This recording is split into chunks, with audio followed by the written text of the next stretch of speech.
Alright, welcome ladies and gentlemen to my predictions for the Season Ticket 2015 SPL Fall Split Week 5. We can see a little miniature Lasses over here. I guess he's streaming right now. But first, I'm going to go over Week 4 since Week 4 was definitely a wreck, especially for me and for most people's predictions. Now, starting from the top here at Denial versus Cognitive Gaming, I should have personally left that as a split, but I didn't. Well, I guess I expected too much of Denial, I guess. And the same with Paradigm versus Titan. I think I originally had this as a split, but I just put it as Paradigm since, you know, I felt like they're the more dominant team. But I was definitely wrong on that one. Going into the Myrmidons versus Fnatic, I doubted Fnatic too much. I thought they were like really tilting, and then they're kind of falling off, which that was bad of me to think. And they did go with a 2-0 there. Now, this is where it starts getting interesting here. The Cognitive versus Cloud9 was definitely something else, especially if you're watching it on, you know, live on the Twitch stream.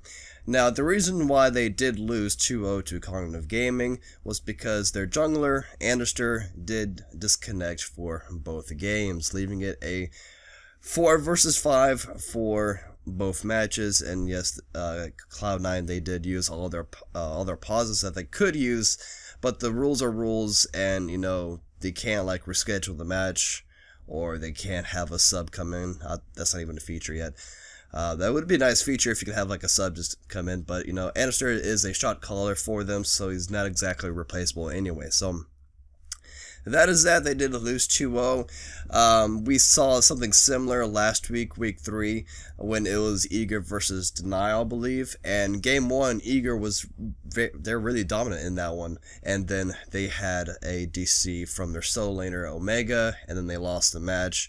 But Omega did come back for game 2, but they still lost that one. So it should have been a 1-1 split for week 3's match with Eager and Denial. And Denial versus Team Elevate. Like, Denial should have easily won this. I don't know, like, Team Elevate, they hadn't won a single match. They're straight out of challengers. They still have a lot of work to do, and their very first win was versus Denial. I don't know how that happened, but it was a magical 1-1 split. I don't know what happened there. Fnatic versus London Conspiracy, 1-1 split. That was my original pick, was a split, but I moved over Fnatic, because sometimes I feel like I pick splits too much, and it kind of backfires, which it kind of does, but sometimes it can pay off. And then it was supposed to be Cloud9 versus Eager, a really hyped match. A lot of jokes were they should have a 4v4 tournament on Siege, since they both have disconnect people. But that match didn't even happen, didn't even start. They chose to just instantly forfeit both matches since their jungler Anderster could not have a stable internet connection to play. So they just forfeited the matches, and both matches went to Eager, which I had it a split.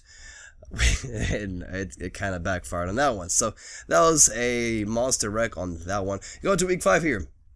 Starting from the top, Fnatic versus Justice. It should be Fnatic all the way.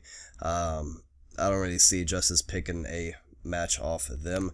Cloud9 versus Team Elevate. Hopefully Cloud9 can get, you know, their internet issues and not be DDoSed, things like that, so they don't have to forfeit matches to Team Elevate. That'd be pretty sad, honestly.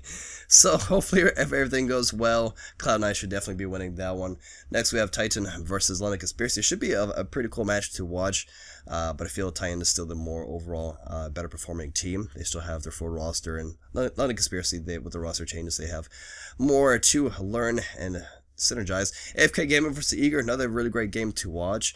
AFK is definitely the more developed team, though Eager, they might have a chance, maybe a win, but I don't really see that happening. Paradigm versus Fnatic, definitely a good EU match to watch. Two very, really strong EU teams here, but I feel like Paradigm would probably go with a 2-0, if anything, but more likely it might be a split. Going to Justice versus Myrmidons, it should be somewhat of an even match, I kind of feel.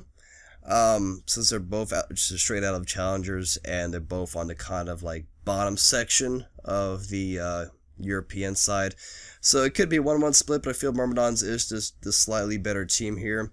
Next we have Cloud9 versus Team Solo Mid.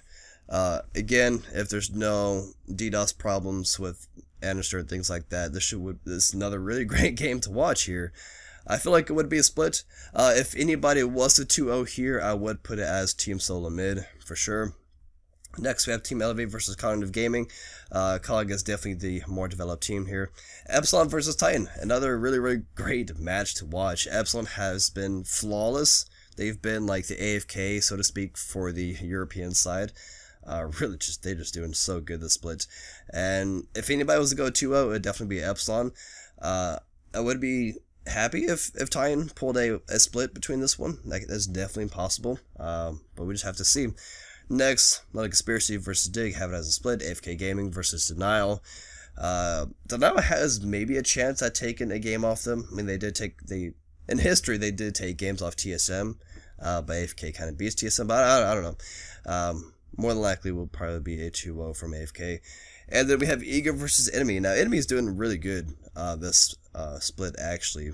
Between the whole roster changes, they're pretty much like Legion of Carrots, and then more changes from there. But they're doing really good this split, so I would not doubt a 1-1 split here. Now, real quickly, Oceania Pro League, it is completely done. It is only 5 weeks. The 5 weeks are up.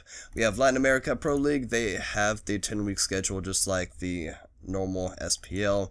These are my week 5 picks, which is, I think they already did this on the last video, but the way the schedule is really weird. So 8, 9, and 10. These are my picks for them. So that wraps it up for the video. Thank you guys so much for watching. And as always, I will have the links in the description so you can make your own predictions by checking out the teams, the rosters, the history, things like that. Again, this is just all my own personal opinion. So yeah, thanks for watching. Peace.